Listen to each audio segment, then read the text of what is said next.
Hello everyone, आज हम बात करेंगे Hindu minority and guardianship act 1956। ये एक्ट आने से पहले जो गार्जियनशिप लॉ डील करता था वो कौन सा एक्ट था? Guardian and ward act 1890। 1890 का जो ये एक्ट था ये सेकुलर एक्ट था और अभी भी है। ये कुछ स्पेसिफिक नहीं बताता कि ये इस पर्टिकुलर रिलीजन के पर्सन्स पर ही अप्लाई होगा, ये ऐसा कुछ भी नहीं है दिया हुआ गार्जियन एंड वार्ड एक्ट के अंदर। और दूसरी तरफ Hindu minority and guardianship act जैसे ही नाम में क्लियरली बता रखा है, हिंदूज पर ही अप्लाई होगा। कोई भी हिंदू अगर चाइल्ड है उसके लिए अगर कोई गार्जियन अपॉइंट होता है तो court Hindu minority and guardianship act देखेगी कि कौन कौन पर्सन अपॉइंट हो सकता है, कौन एलिजिबिलिटी चेक करेगी और क्या क्या पावर्स होंगी, कितने टाइप्स के गार्जियंस हैं, ये सब Hindu minority and guardianship act के अंदर दिया हुआ है। और प्रोसीजर किस तरीके से वो गार्जियन अपॉइंट होगा, प्रोसीजर जो है गार्जियन एंड वार्ड एक्ट 1890 के अंदर दिया हुआ है। तो दोनों एक्ट को हम साथ में पढ़ते हैं। ऐसा नहीं है कि अगर Hindu minority and guardianship act आ गया है तो हम गार्जियन एंड वार्ड एक्ट 1890 को छोड़ देंगे या उसको हम वायलेट कर सकते हैं या उसको हम मानेंगे ही नहीं।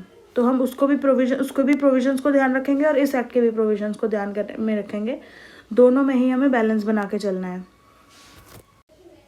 प्लस अगर Hindu minority and guardianship act जो है किसी भी पॉइंट पे अगर वो साइलेंट होता है, कोई प्रोविज़न उसमें अगर नहीं दे रखा, किसी भी पर्टिकुलर सब्जेक्ट मैटर से अगर कोई भी उसमें प्रोविज़न नहीं दे रखा किसी पर्टिकुलर सब्जेक्ट मैटर के लिए, तो हम क्या करेंगे? गार्जियन एंड वार्ड एक्ट 1890 का जो एक्ट है उसको देखेंगे और उसके अंदर प्रोविज़न दिए होंगे तो उसको अप्लाई करेंगे। अगर किसी भी बात पे Hindu minority and guardianship act silent होगा तो हमेशा स्पेशल लॉ जो है वो प्रिवेल करेगा ओवर जनरल।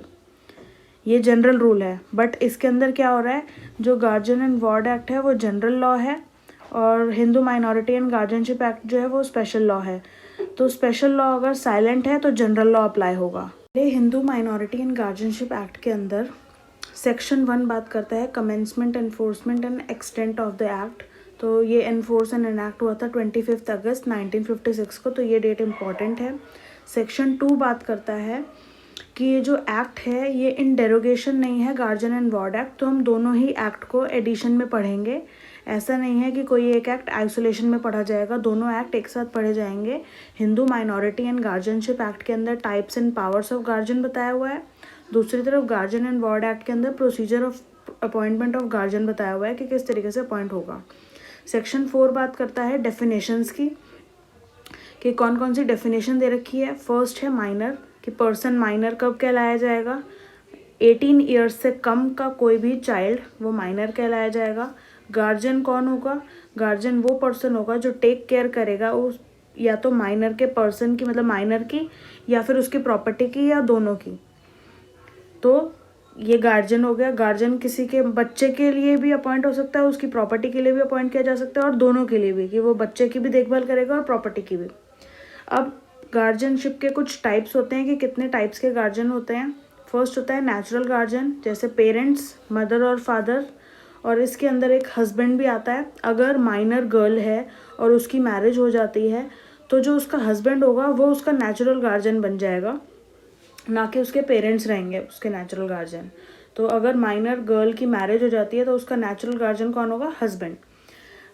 सेकंड है गार्जियन अपॉइंटेड बाय विल, मतलब टेस्टामेंट्री गार्जियन। अगर पेरेंट्स की डेथ हो जाती है या उनको ऐसा लगता है कि हमारी डेथ होने वाली है तो वो एक गार्जियन अपॉइंट कर देते हैं, अपनी विल में लिख जाते हैं कि हमारे जाने के बाद ये पर्सन एज अ गार्जियन हमारे इस बच्चे की टेक केयर करेगा, तो वो गार्जियन अपॉइंटेड बाय विल होता है।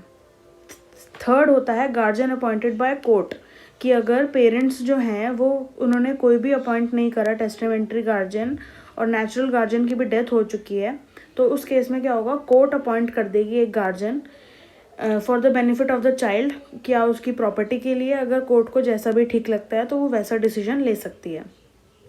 और थर्ड वो पर्सन जो एम्पावर है under guardian and ward act के अंदर, कि वो गार्जियन बनने के लिए अगर एलिजिबल है, या गार्जियन एंड वार्ड एक्ट के अंदर अगर किसी पर्सन को गार्जियन बनाया गया है तो वो पर्सन भी एम्पावर है, उसको भी हम गार्जियन ही बोलेंगे। तो ये सारे गार्जियंस के ये टाइप्स गार्जियन की डेफिनेशन के अंदर आ गए, ये सारे ही गार्जियन है। एक दे रखी है डेफिनेशन नेचुरल गार्जियन, जो दिया हुआ है सेक्शन 6 के अंदर। Thank you so much for watching.